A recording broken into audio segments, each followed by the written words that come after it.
the number one porn site in America, which I'd rather not mention by name. Good. They publish every year they publish a rundown of changes in porn use and stuff. And they reported that for the first time this last year, what they call trans porn, I don't know, was the third most popular category in the United States. It was actually, I think, the number one category in Brazil. So this is so my theory is that a huge part of the reason why more men aren't fighting back is because, if you figure that 90% of men are regular porn users, and the huge majority of people who are watching porn are watching trans porn. This is again an extremely popular category. Then they're either implicitly okay with transgenderism, or they're just so embarrassed and ashamed by their own hypocrisy that they don't want to stand up and fight.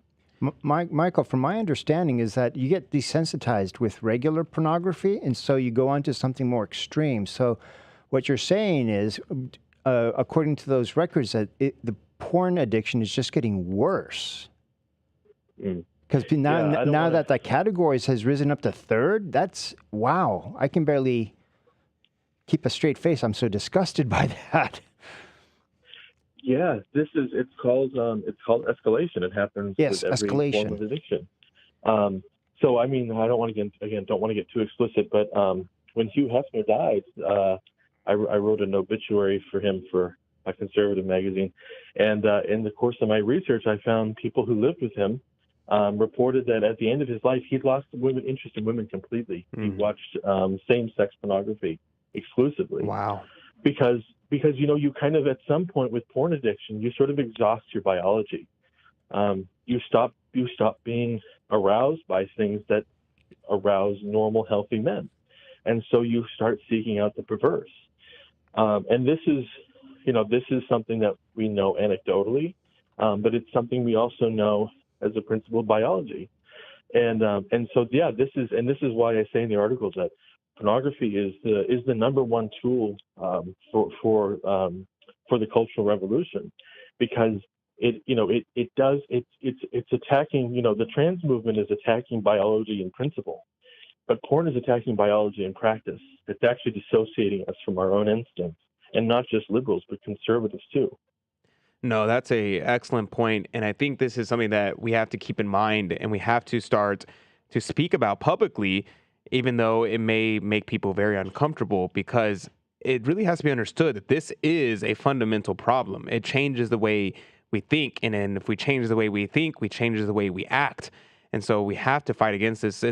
But I did notice, and toward the end of your article, you kind of became very black-pilled, very much, it's over, it's America's fallen, everything is horrible. And, I don't feel that way. I actually feel like there's a lot of hope seeing so many young people who have just rejected this ideology. Even if they haven't conquered it yet, they have rejected this ideology intellectually, and they're trying their best to fight against it. But even more than that, I mentioned before, I love the TFP, and among them, many of them don't have smartphones. They have a single computer in their homes that are accessed by the community, and they go out with men, and they're encouraging men to come out on the public sphere and fight against these ideologies. Do you see that there's any hope out there? There's always reason for Christian hope, and Amen, the stuff brother. that you're talking about, yes, fills me with Christian hope. I will. As a professional principle, I will say that I think that we're talking about less than 1% of the population. So I don't have any great hope for Western civilization. Actually, well, I'll do a little plug. My next book, After Christendom, is coming out in March of next year, where I talk about all of this, about how Christendom has fallen, the West is lost, and the only thing that we can do now is to try to live like the apostles. I think that the people that you're talking about are exactly the people that I'm talking about in this book. These are the true mustard seeds that Benedict XVI talked about. The people that let God in, that live radically countercultural lives, that will be remembered as the next generation of apostles, the heroes of the faith. But I think it's going to get very, very, very bad. I think it's going to get much, much worse before it gets better. But again, that doesn't matter because, Christ has already won the battle. Amen. Amen. Well, on that, I agree. I think things are going to get much worse before they get better. But the good news is that when things get bad, it is the greatest time to be a saint. It is the greatest time to be a counter-revolutionary and to fight against a revolution within ourselves, but in the culture as well. God bless you, Mr. Michael Davies. Check out his article, How Porn Explains Everything, on his blog post, The Common Man. God bless you. God love you. And we'll be right back with more right after this. And we'll see you in just a second. Years ago, when I started acting, modeling, and singing in Mexico, my Catholic faith was not the center of my life. It took me many years to discover that success, fame, money, and all the pleasures of the world were not going to fulfill me. I got to a point in my life where I thought I had everything, but I realized something was missing. Thankfully, I began a faith journey that brought me back to God and home to the Catholic Church. You can too. Discover more at CatholicsComeHome.com. Hello, this is Steve Gleason with your one-minute tool for Catholic evangelism. Here's the question. Should pastors and churches place expectations and obligations on the congregation? Your average non-Catholic evangelical would say no, maybe even no way. It might be said, we do not need written order, discipline, or expectations. Those should derive from personal desire and from the Holy Spirit, not from a church. Or, each Christian's conscience should be sufficient for correction and discipline. Or, the Holy Spirit will personally lead each believer as to what church or to attend, and certainly how often they should go. So here's your 3 best friendship tools for Catholic evangelism. Natural law says human society cannot be well-ordered nor prosperous unless it has legitimate authority to preserve its own institutions. The Bible. Secondly, the Bible, which says in multiple places such as Hebrews 13:17, obey them that have the rule over you. And thirdly, the Catholic Church says when we are properly ordered, we will be capable of resisting conformity to the contemporary demands of unhealthy individualism. So obligations, much obliged. I don't know why I turned on my radio because I've kept my radio off for years. And once I turned it on, I was absolutely hooked. I love the shows with a Catholic apologist. I love the shows with the sort of day-to-day psychologist, Greg and Lisa Popchak. I love hearing not just of other people's problems who call in, but I love getting the Catholic take on how to deal with day-to-day reality. The Guadalupe Radio Network, radio for your soul. Your connection to our treasured Catholic faith all day, every day. This is the Guadalupe Radio Network, radio for your soul.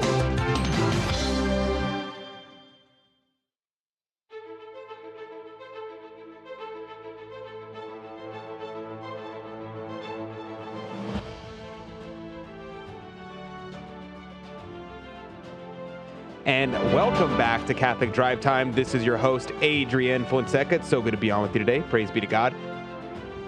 I was going to talk about AI, and maybe we'll get around back to this, but I kind of want to talk about this for a second.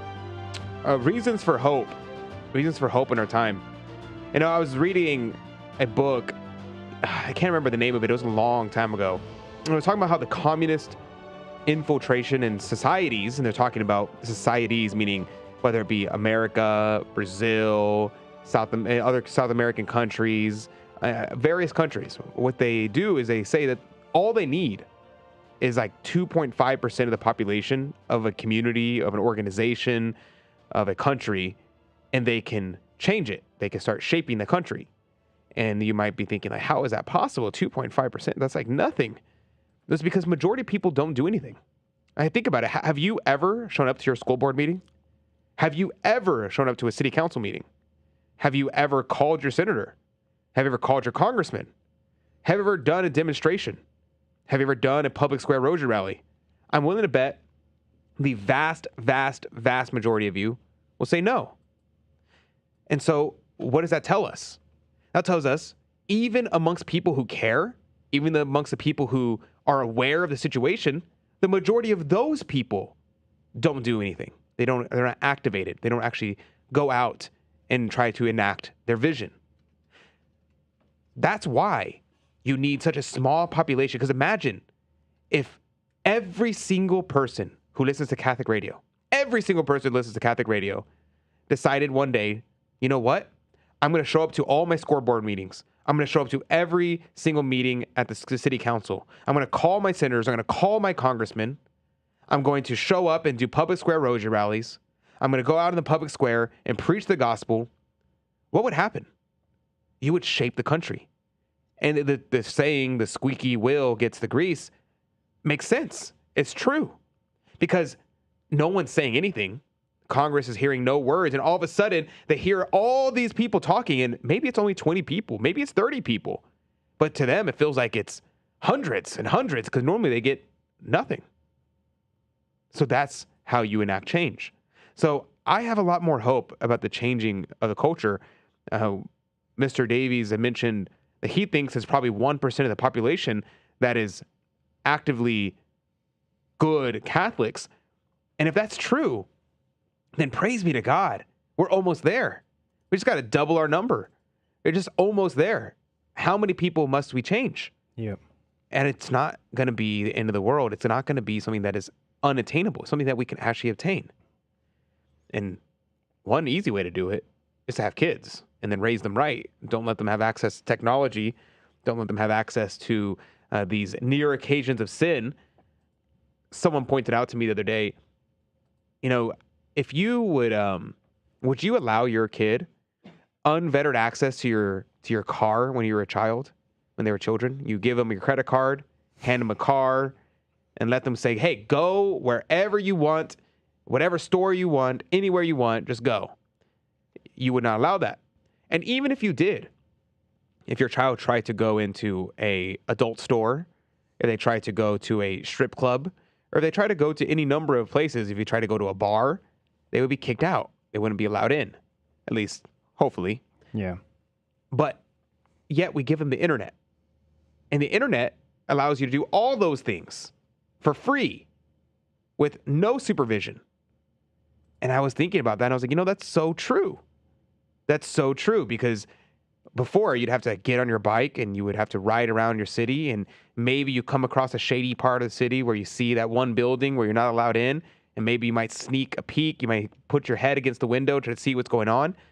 Well, now, like Mr. Davies was saying, you have a buffet. You open up your phone and you have unvetted access to the most perverse things in the world. And I don't even just mean pornography. I also mean things like murder. Things, if you scroll Twitter long enough, you will see people dying.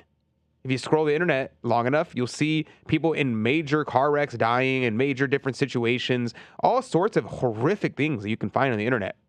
Yeah, we need to be intentional Catholics. Being a Catholic is not just 1 hour on a Sunday. It's being intentional. I mean, lock your kids outdoors so they can play, or lock them in the library room. You should have a study room or a study where you have the books. Like Adrian was saying, no internet. John Sr. was right. Throw out your TV. Same thing. Throw out your computer. Internet access. We can change the world in 1 generation. Imagine that. Yeah, for sure. I think, more and more I think about it, I'm just thinking, and when I start a family, I think it'll just be no screens in the house. Amen. Like at all. Like any screens will be at work. And because, I have computer screens in my room. I like to hook up my computer to it and watch movies on it. And I was thinking about it. I'm like, you know what? It's not worth it. It's not worth it.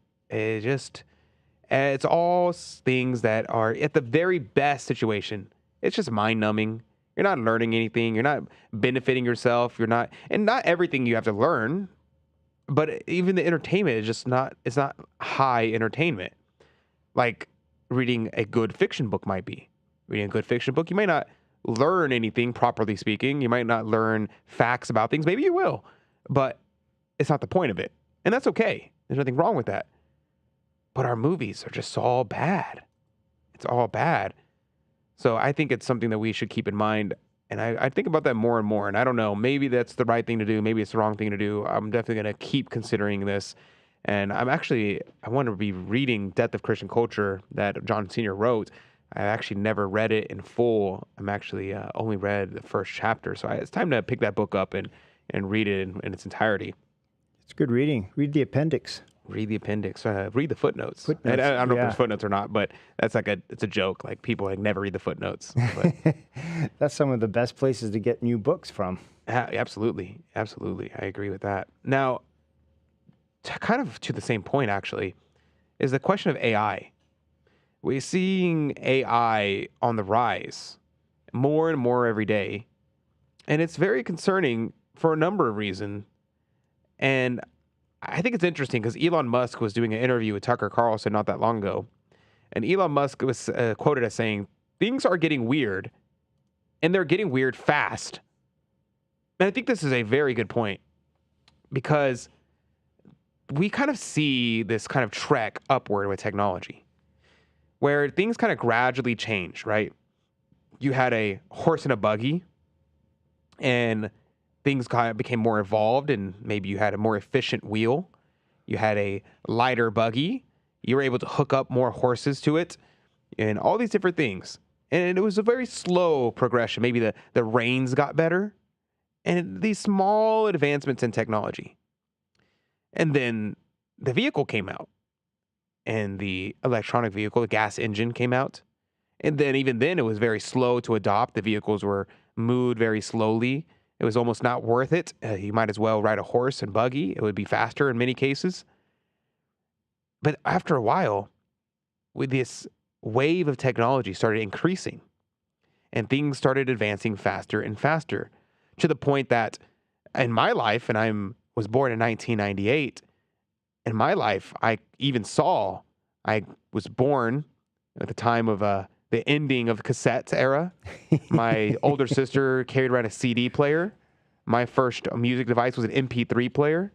And then by the time I was getting out of high school, all my friends had iPhones. And this is the situation that happened in just a few years. And this happened very rapidly. And I can't imagine what it would have been like to be an adult, being a grown person, seeing all these play out. But now we have AI. And with the rise of AI, I feel as though this technology is going to be advancing even further. And we have not yet figured out the internet yet. We have not even figured out how to deal with smartphones. We haven't figured out the laws in place that we need to do.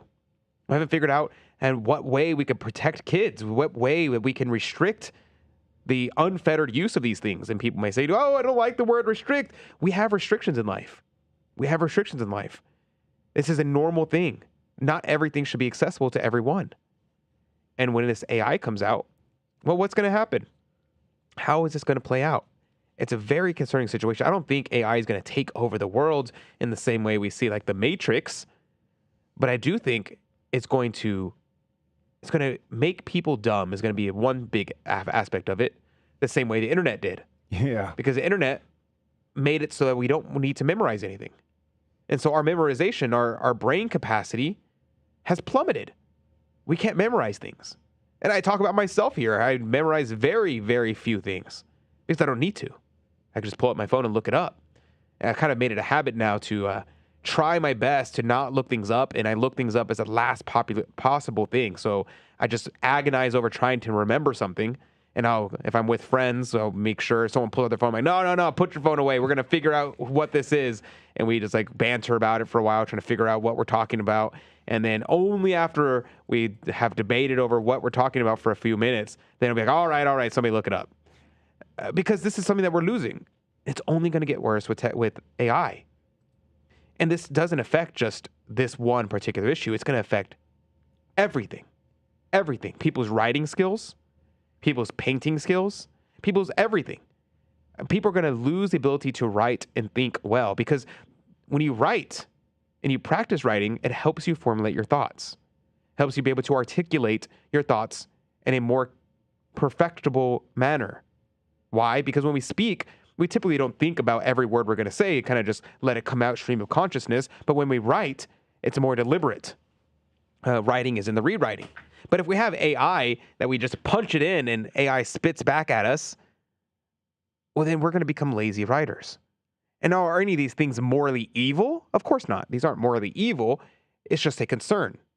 It's just something that we need to keep in mind. It's something that we need to make sure that we don't abuse.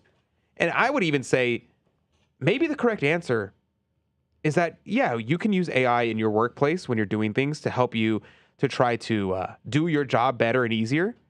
But maybe don't let your kids have access to it. Let them form memories. Let them work on their brain. Let them work on making proper sentence structure. And when they become adults, then they can start using the technology. Then they can start to investigate the world around them in the technological sphere. So that way, they haven't destroyed their brains. And people will say, oh, but then won't they be behind? Well, is it worth it? Is it worth for them to be technologically behind in order for them to have a greater brain capacity, in order for them to have greater ways of thinking and forming their own thoughts, their own beliefs, their own interior life? Or is it better that they be further advanced in their careers, further advanced in technology, but they have no interior life? They have no way of being able to formulate ideas and thoughts on their own. And I think that truly is the real threat of AI technology, is that we are going to fail to be able to think for ourselves, and we're going to farm out our thinking to AI. We're going to ask AI, what should I think about X? What should I think about Y? And it's going to be this small, slow conversion. And people are not even going to notice. Everybody thought that the coercion of the American people, or of all people really, was going to happen by force, by Big Brother, by brainwashing. But no, America, society, civilization is not going to go out with a bang. It's going to go out with a whimper. So let's not allow technology to think for us. Let's not allow technology to formulate the way we are to think and understand things, but instead, let's read. Let's go to the church. Let's go to Almighty God. Let's rattle those beads, pray the rosary, and let Our Lady be our master. Because someone's going to be our master. It's going to be AI. Is it going to be technology? Is it going to be your vice? Or is it going to be Almighty God? Is it going to be Our Lady? And that's a question that you have to ask yourself and say, hey, what is my answer? What am I going to do? But that's going to lead us to Fear and Trembling. That is our Catholic trivia game show. So if you would like to call in and be a winner this week, the way you do so is pick up the phone and dial 877-757-9424, 877-757-9424. Call now. We always take the first caller. We'd love to have you. 877-757-9424. We always take the first caller, and you could be the winner this week. It's very exciting. We'd love to have you on. So God bless you. God love you. And we'll see you in the game show. One last time, 877-757-9424. Fear and Trembling coming up right now.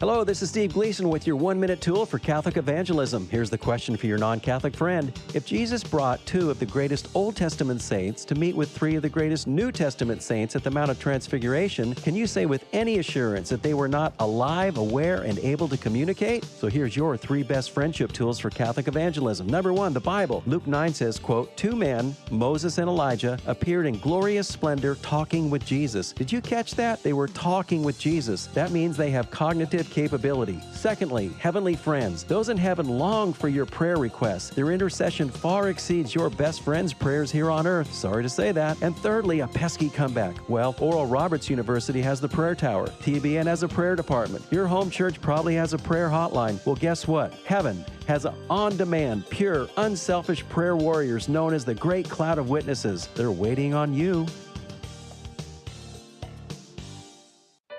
Ever feel like life is just too busy, too much? Constant noise, social life, traffic, work, paying bills. It just doesn't seem to let up. Well, maybe it's time for a change. God offers us relief and hope. So if you're feeling like you need more peace and less chaos, then find your hope today. Begin at CatholicsComeHome.com.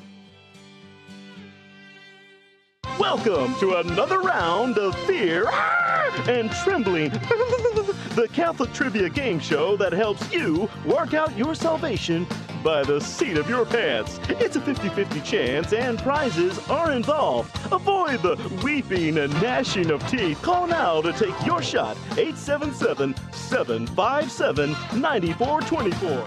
877-757-9424. That's the number to call to be part of our game show, Fear and Trembling. And you could actually be the winner. How do you do so? Well, you got to be the first caller. And if you're not the first caller today, then you just got to call back tomorrow because there are still more opportunities to win this week's prize. Now, you may be asking, what am I listening to? What's going on? Well, I'll tell you. We have our Catholic, we have our Catholic Trivia Game Show. There we go. I can speak. The Catholic Trivia Game Show, Fear and Trembling. I have 3 Catholic trivia questions. The trick is I'm not going to ask you the questions. No, I'm going to ask Tito the questions. It's his job to give me an answer, and it's your job to tell me whether or not he is right or whether or not he is wrong. And every right answer goes into the coffee cup of divine providence to win this week's prize. Tito, what could they win? Thank you, Adrian. The Fear and Trembling prize for today is the CDT prize pack, which includes a Catholic Drive Time mug signed by Adrian, myself, and Taylor, and Rudy, including 2 books by Fulton Sheen, and they are The 7 Last Words and Holy Hour. You can't play if you don't call in. There you go. There you go. So that's true. I've been told that. I think I got that. I learned that from the lottery. You can't win if you don't buy a ticket. But the same thing goes here, except the odds of you winning for Catholic Drive Time for Fear and Trembling is much better than your chances of winning at the lottery. I got to tell you that. I don't even need to do the math. I already know just by knowing. Trust me on this one. No chance of anything otherwise. But joining us right now is Mariano. Good morning to you. Hey, good morning. Mariano, where are you calling from? I'm calling from Frisco, Texas. Frisco, Texas. Praise be to God. And where are you off to this morning? I'm driving to work. You're driving to work. Praise be to God. Where do you work at? Is it, let me guess, you work at a nuclear power plant? No, something simpler. Oh, okay. Something simpler. Let's see. You work as a eye doctor. Nope. All right, tell me. It's IT consultant. Oh, there we go. Well, praise be to God. Now, in Frisco, Texas, that's not too far from what, the Dallas-Fort Worth area? Yes, it's north of Dallas. There we go, north of Dallas. Now, what is there to do in Frisco? If I was to come through Frisco, what's the first thing I should do? Go to the Cowboys headquarters. There is a nice area with restaurants and a lot of things to do on that area. Shopping, anything. There you go. Well, I personally am a huge fan of restaurants. I like to eat, probably too much. Many would argue that I might consume too much food. But there you go. We might try to come by Frisco and get some delicious food. Now, are you familiar with the game show? Do you know how to play? Yes, I've heard sometimes they play. Perfect. Then you know that Tito can be tricky. So are you ready to play? Yes, let's do it. All right, let's do it. He sounds confident to me. So let's jump into the questions here. Question number 1, Tito. Okay. Which pastoral council was overseen by Pope John the 23rd and Pope Paul the 6th? Well, that narrows it down to the 20th century, and we've only had one. So I'm taking a gander and thinking it's the Second Ecumenical Council at the Vatican. Which is? Vatican II. Oh, I see. The dose. Why did they call it Vatican II if there was only one Vatican Council? The previous Vatican Council was in the 19th century. Oh, yes, I see. Sir. I see. The original. The original. Yes, then they had the sequel. Well, you know what they say about sequels. All right, Mariano, 15 seconds on the clock. The question on the board is, which pastoral council was overseen by Pope John the 23rd and Paul the 6th from 1962 to 1965? What say you, Mariano? Tito seems to think it's Vatican II. Is he right or is he wrong? He is right. On the 60s, yes. He said yes, you are correct. So let's see. And you are correct. It was, in fact, Vatican II that was convened in 1962 by Pope John the 23rd, and it was concluded by Pope Paul the 6th in 1965. So there you go, folks. The largest attended council, too. Oh, my. More bishops came to Vatican II than any other council in the history of the church. Because we had airplanes, I think. Yeah, that's the first. It's the first modern. Yeah. The first one people could actually. It's like, oh, thanks for inviting me to the council, guys. Bishop in China. It's like, was he gonna hop on my boat and get there in 6 months? That horses and carriages. The last time they had a council before Vatican II. Can you imagine that? Trying to travel the globe for the council and before airplanes. Oh, goodness. That's crazy. Yeah. All right, Mariano, you are 1 for 1. That's a 100% success rate so far. Are you ready for question number 2? Yeah, let's do it. All right, this one could be tricky, so keep your ears tuned. What is the name for the heretical belief that the Son of the Virgin Mary and the Son of God are not the same person, that Christ has two natures as well as two persons? My goodness, that is a heretical belief. That sounds like a parallel. So I'm going with parallelism. Oh, parallelism. Yeah. Do you pronounce the double L the same way you do in Spanish? Nope. Parallelism? Parallelism. No. All right. So parallelism is what you're saying. Yeah. Okay. All right. All right, Mariano. 15 seconds on the clock. The question on the board is, what is the name for the heretical belief that the Son of the Virgin Mary and the Son of God are not the same person? Or stated otherwise, that Christ has two natures as well as two persons? Well, Tito seems to think it's parallelism. What say you, Mariano from Frisco, Texas? I know that, but I don't think it's parallelism. I think there was another name. So I don't know if it was the Arianism. So you're going to go with no, then? I think it's no. All right, he's going to go with no. He's saying that's not accurate. Let's see. And you are correct, Mariano. Clearly a very, very intelligent man.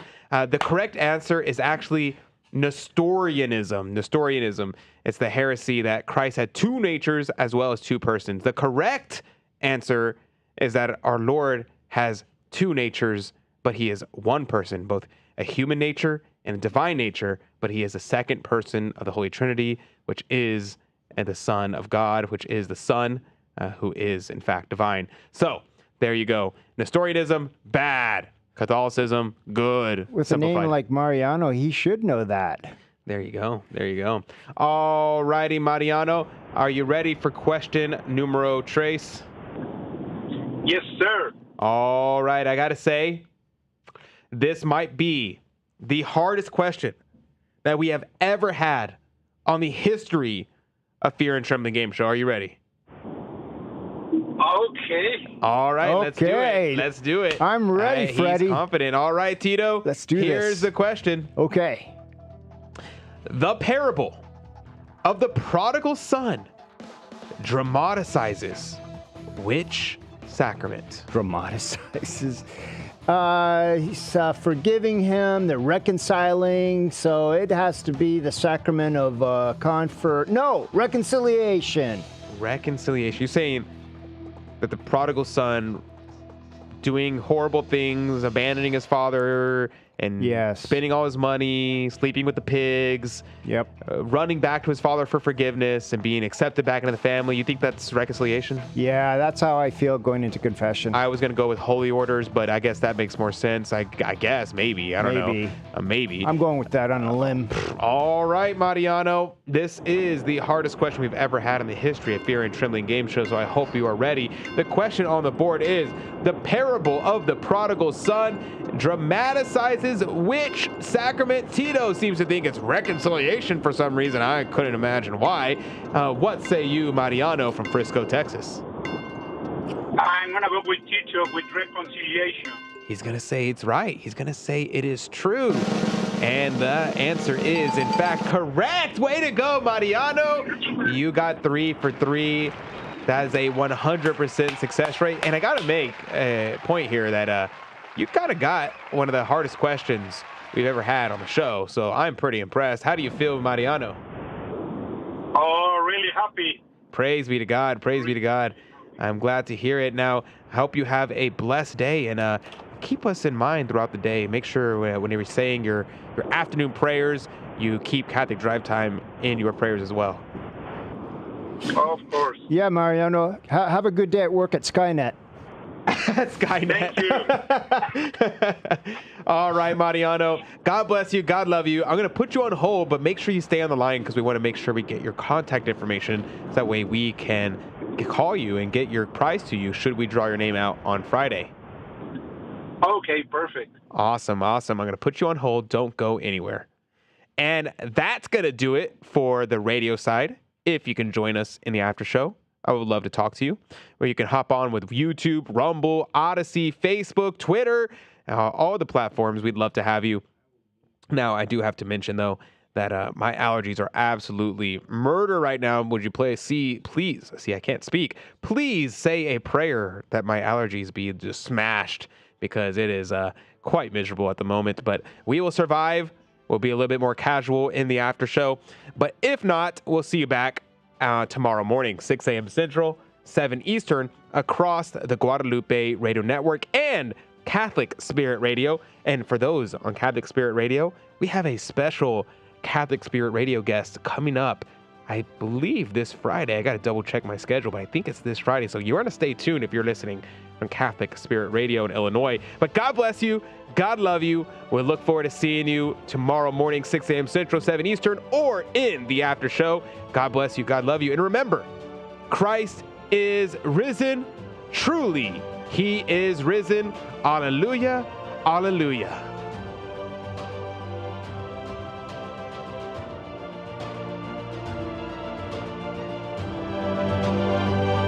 Thank you for joining us on Your Catholic Drive Time, where it is our pleasure to keep you informed and inspired. Join us Monday through Friday at the same time, right here on your favorite Catholic radio station. Don't forget to connect with us. Just go to facebook.com/Catholic Drive Time. Again, that's facebook.com/Catholic Drive Time. Be sure to share more than just us today. Share Jesus with everyone you meet. Bye now, and God love you.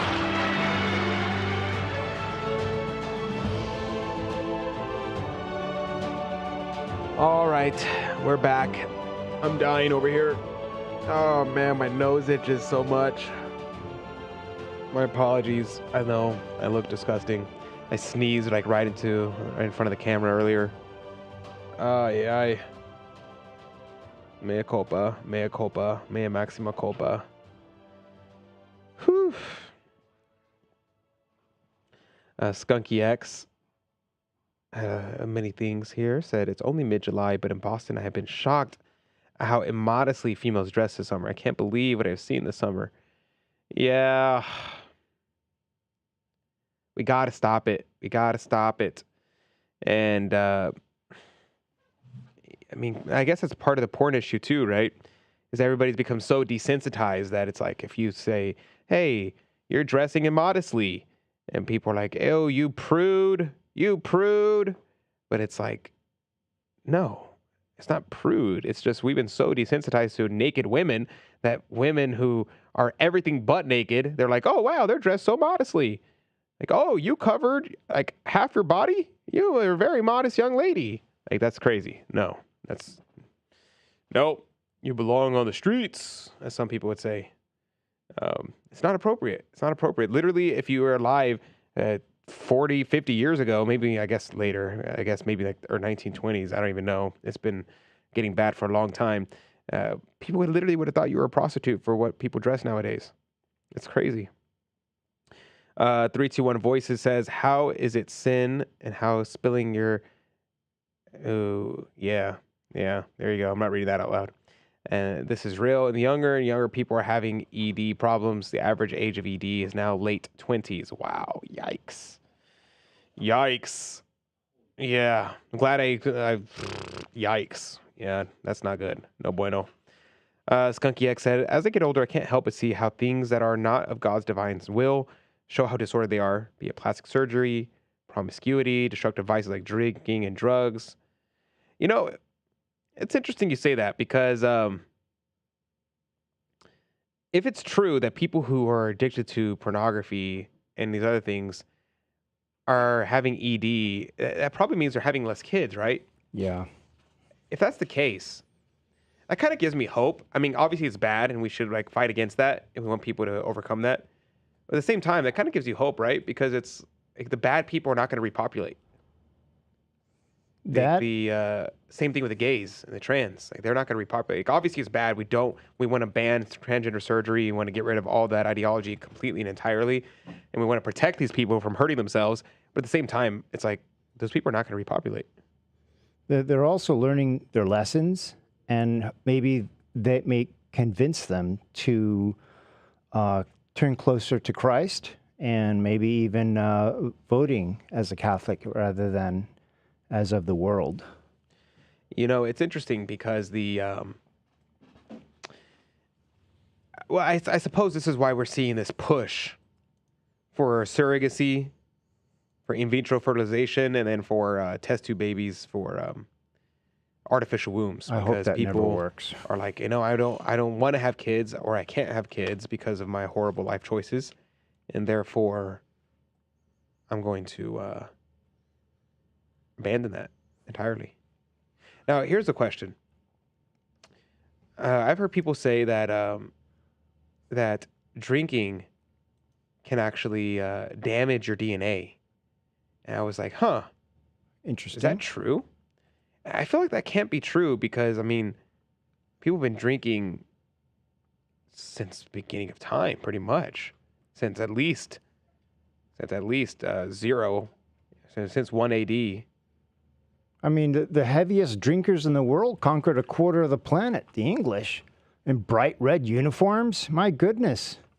Yeah, so I don't know. I was looking that up, and I saw a bunch of medical articles talking about it. I'm not really one to trust the science, so I was like very skeptical of it. But obviously, I'm not a scientist myself, so it's hard to say, okay, well, this is definitely not true. I don't know. Does anybody have any thoughts on that or any insight into that? I'd be very curious what you think about that. That's the first time I've heard of that one. I know that excessive use of, or not even, just using viewing pornography daily rewires your brain, and it stunts it. So it has a deliberatory, a bad effect on your brain. So there's other aspects to it. I mean, ED, rewiring your brain, ruins relationships. You lose discipline. You lose your job, lose a home. You get involved in the opposite sex or mutilate yourself because you think you're trans now. And it is just not good. I mean, there's nothing, absolutely nothing. One of the few things you can say in life that there's no good in viewing pornography of any variety, of any level, of any exposure. There's nothing good about it, and yet we tolerate it.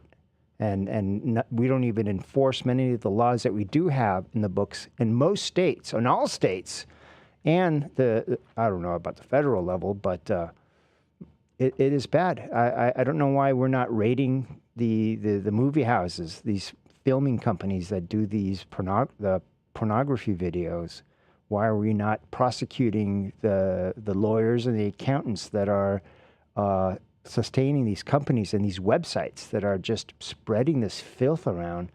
I remember, there a hero of mine. I don't know if I would say hero, but somebody that I applaud so heavily was in the airport. Steve Ray recounted a time he was in the airport and he saw somebody walking in the airport with a T-shirt with the name brand of a pornography site on there, proudly wearing it.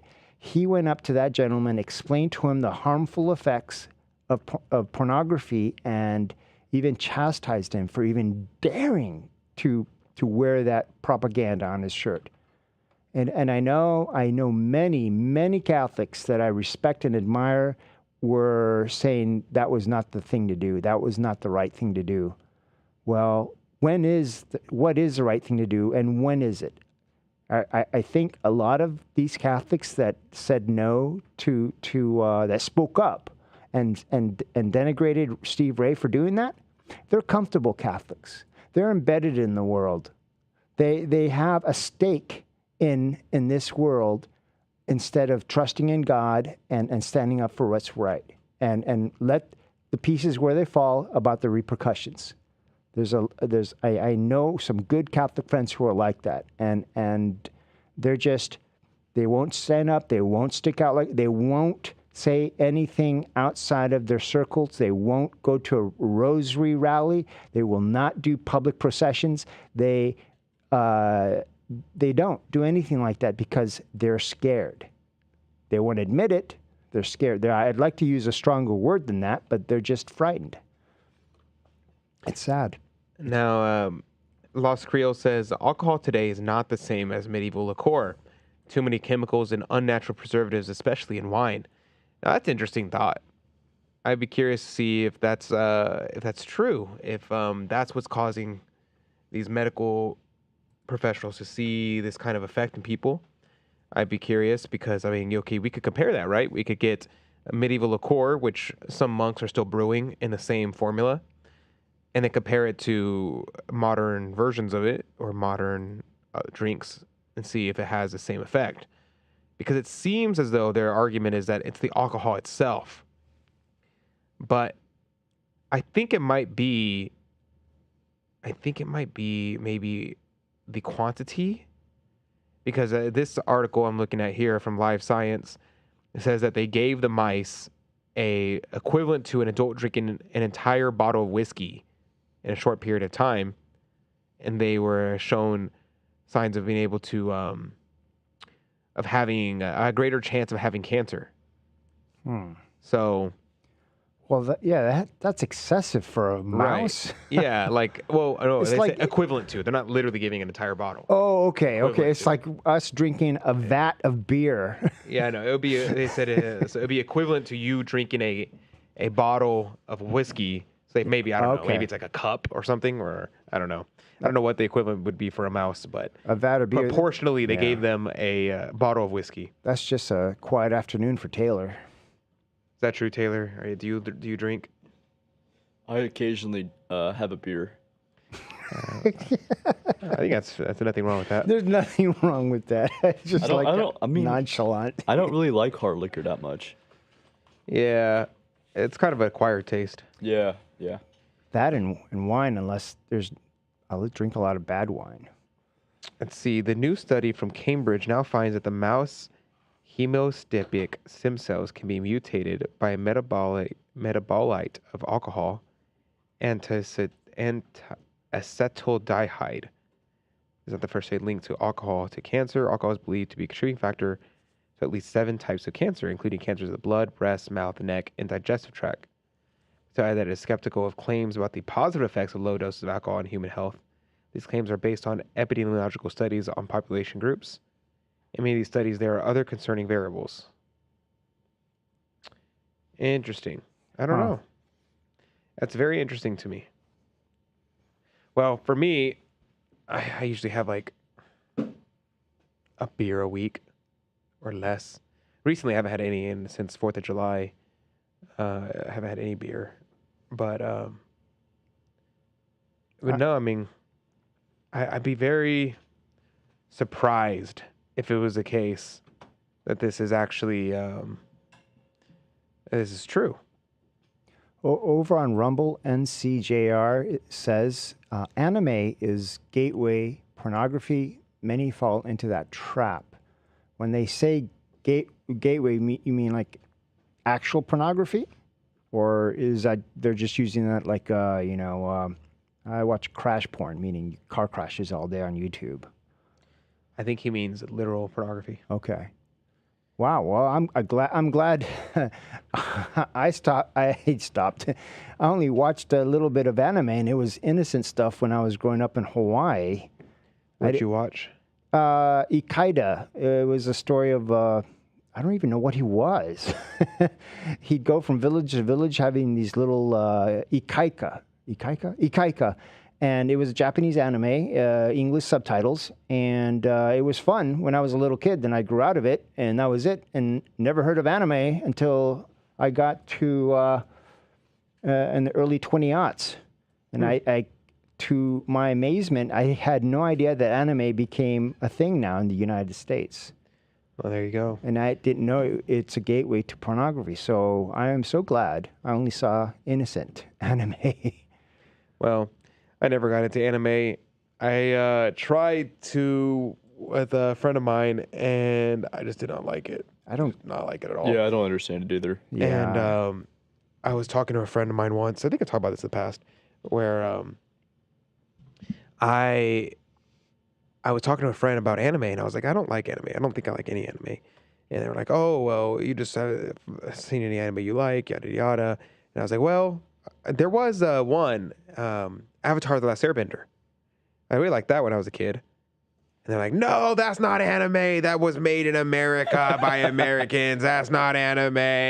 And I was like, all right, then, never mind. I guess I hate anime. I was trying to throw you a bone here and try to be like, well, I don't hate all anime. There's one I like. And they're like, nah. They're very upset. What do you call those Japanese comic books? Manga. Manga, yeah. That's another thing I didn't know that was going to catch on here in the States.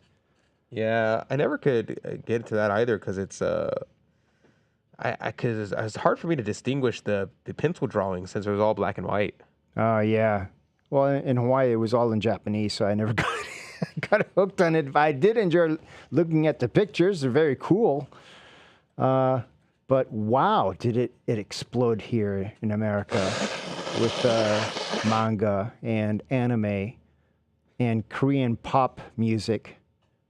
That's another one that I don't get. I mean, instead we should popularize mariachi bands. Mariachi bands playing Beethoven, playing polka. Polka. Let's see. A study published in 2011 found that the alcohol is responsible for about 4% of all cancer in Britain, equating to 12,800 cases. You know, I'd be curious to see a study that compares alcohol abuse and alcohol proper use. Like if someone has never been drunk before, but they drink occasionally, versus someone who is an alcoholic, if there's a difference there. And if that difference is substantial or marginal. Because it would make sense to me that if you are inebriating yourself to the point where you're drunk, well, then it would make sense that there's going to be some damage to you because you're literally breaking your brain when you do that. But it doesn't make sense to me that it would happen if you had one beer. Right? I don't know. Maybe I'm crazy. I don't know. No, it would be a interesting thing to learn, though, because alcohol does cause a lot of health problems. I never thought about it, though, with cancer, because I've always known, like, it hurts it hurts your kidneys and your liver, and I guess that's as bad as cancer. And your judgment. Yeah, well, yeah. Yeah, no, I mean, I have heard that before. I mean, I think that's indisputable, but but that only happens if you, like, are an alcoholic, like if you drink excessively. But those are, like, the normal ones that can definitely affect your body. Is your liver and kidneys. Yeah, I mean, I think that everybody knows that it's bad for your liver. Yeah. I don't know. I don't know. It's very interesting. Let's see. To collect the data, researchers surveyed college students ages 18 to 23 who drank, dividing them into two groups, those who drank and those who did not. Those who drank reported an average weekend consumption equivalent to 3 pints of beer. That's not too bad. After administering the survey over a course of an entire weekend, yeah, it's not too bad. After administering the survey, researchers collected DNA samples from all participants, which revealed a glaring difference between those who drank and those who didn't.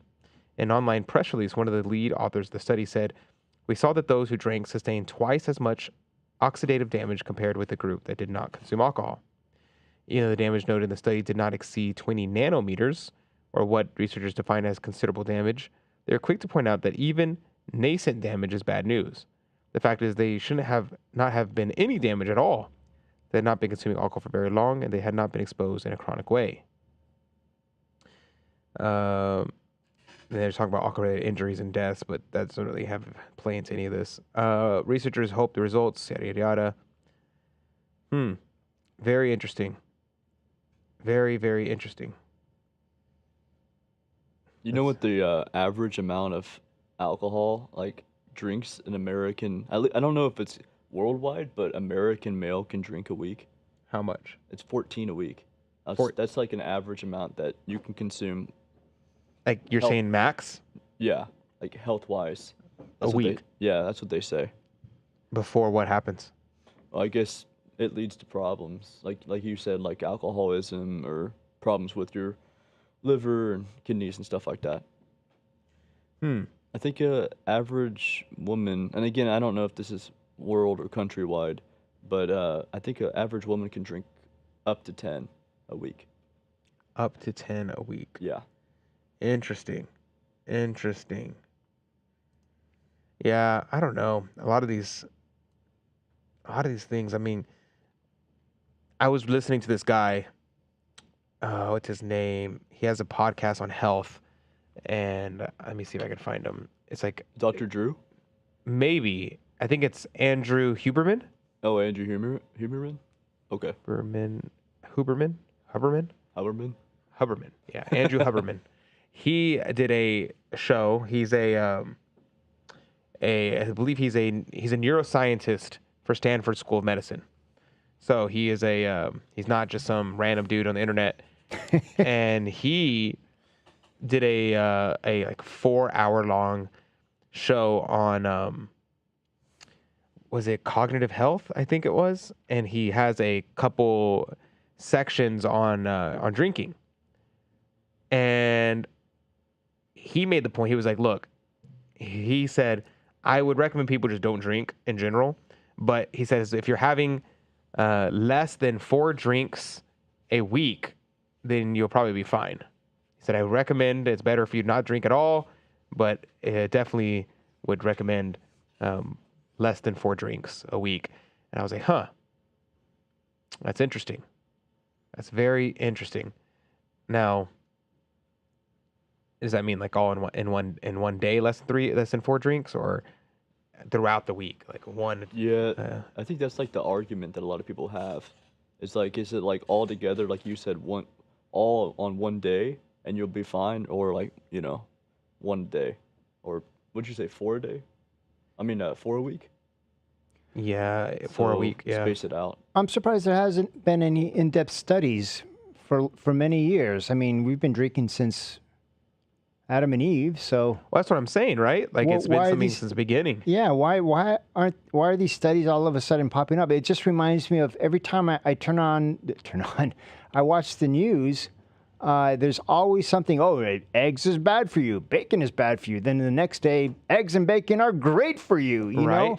So you got to take that with a grain of salt. These guys are trying to make a name for themselves in the academic community by saying outrageous things like this. So, I mean, if it is outrageous, I don't want to poo-poo a legitimate study, but where are the other studies? We've been doing this for quite a while. You'd think one of the first academic studies they would do is the effects of drinking, because that's right there. Yeah, it's interesting because, I mean, like you said, I mean...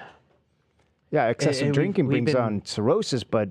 doing this forever. Mm-hmm. Like, drinking has been something that's been happening since literally, like, obviously the abuse of alcohol has been happening forever. And, Yeah. Lost Creole brought up, actually, Noah first consumed alcohol. There you go. Like Noah got drunk, and that was bad. So that means there was alcohol even in time of Noah. But obviously there's always been an abuse of it. But yeah, like eggs, for instance, like you mentioned, they said eggs are bad for you. Eggs are really, really good for you. Yeah. Like, that's crazy. And so I'm not saying that alcohol is good for you. I'm just saying that it's, like, I'm just very doubtful because they had all these studies come out saying that eating meat is bad for you, eating eggs is bad for you. We have to all be vegans. Like, what's the agenda here? Yeah, they're always changing their mind. Yeah, it's just one thing after another. When the University of Notre Dame first started, when they were really Catholic, and they adopted the mascot, the Fighting Irish, why do you think he's fighting? Why was he fighting? He's drunk. Oh. Maybe he was tired. Yes, he was tired of drinking. There you go.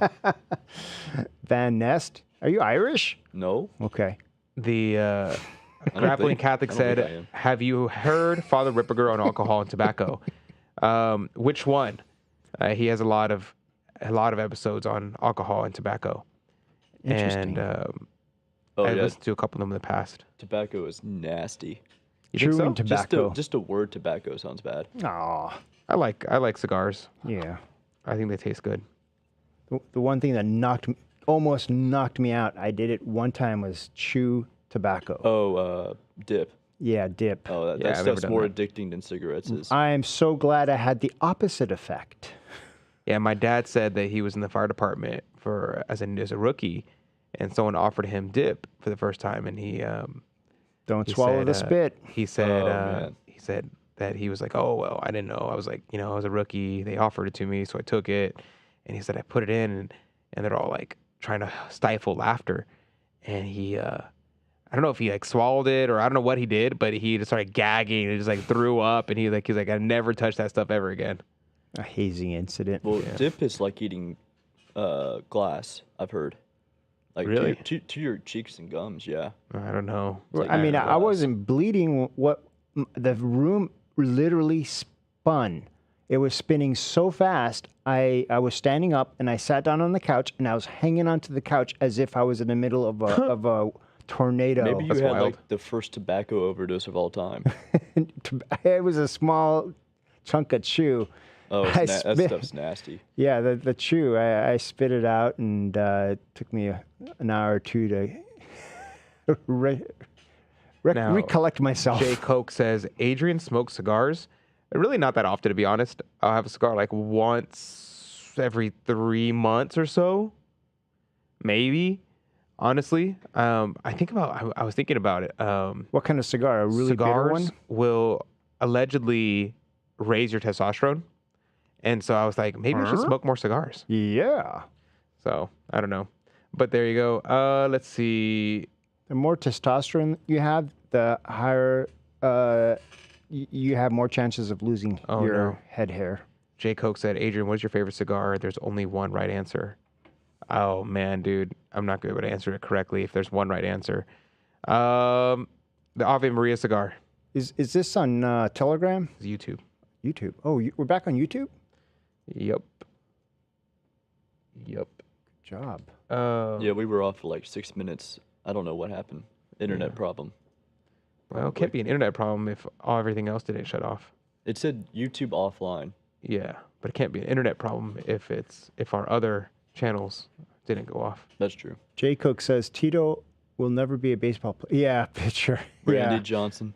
Randy Johnson. I've seen guys who chewed all their lives and they had mustaches and beards and they had that discolored beard. Interesting. Gunslinger says, I loved watching Dragon Ball Z and Super. I would say not all anime is bad, as not all TV shows are bad. It depends on who wrote it and what story they have. Yeah, I suppose so. Alberto Ascari says, whiskey and tea, brandy and coffee. Is that really good?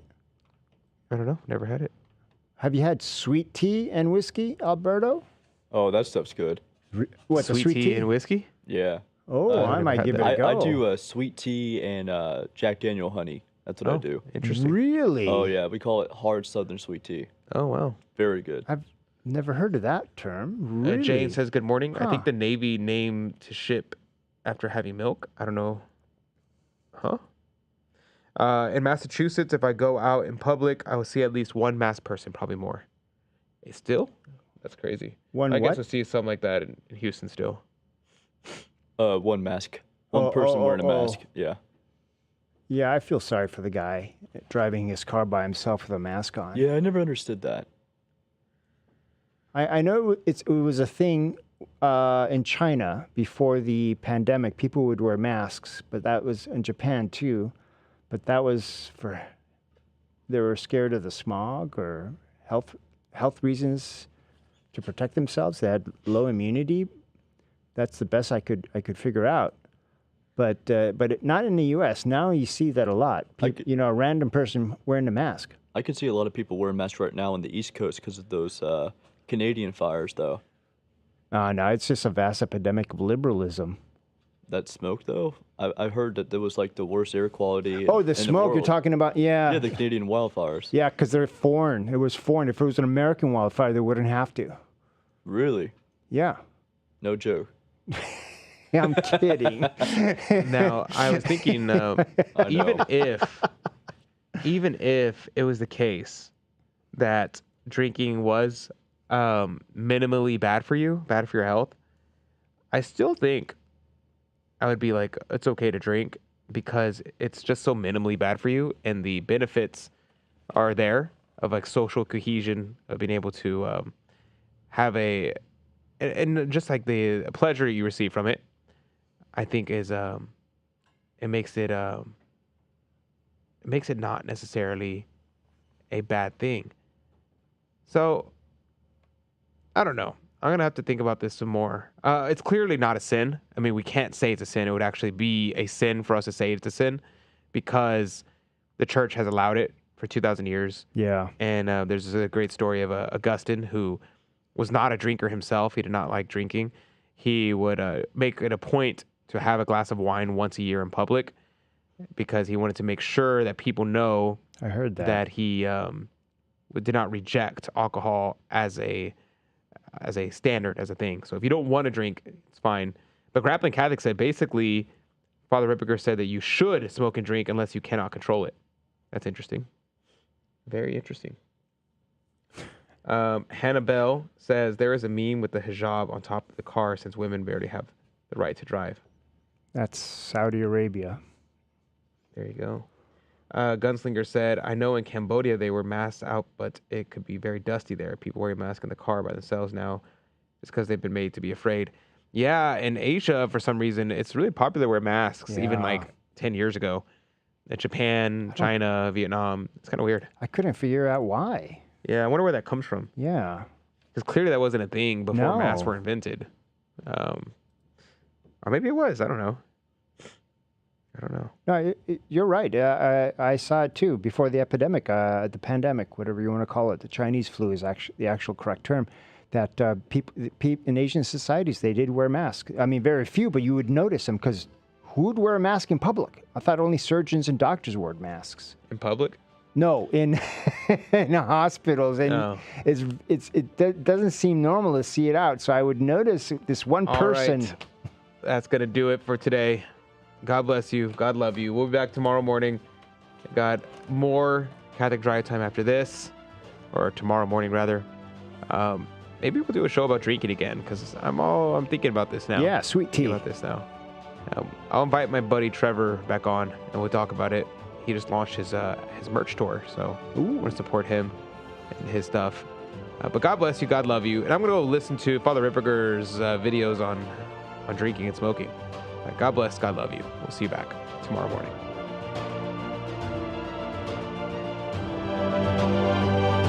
Thank you for joining us on Your Catholic Drive Time, where it is our pleasure to keep you informed and inspired. Join us Monday through Friday at the same time, right here on your favorite Catholic radio station. Don't forget to connect with us. Just go to facebook.com/Catholic Drive Time. Again, that's facebook.com/Catholic Drive Time. Be sure to share more than just us today. Share Jesus with everyone you meet. Bye now, and God love you.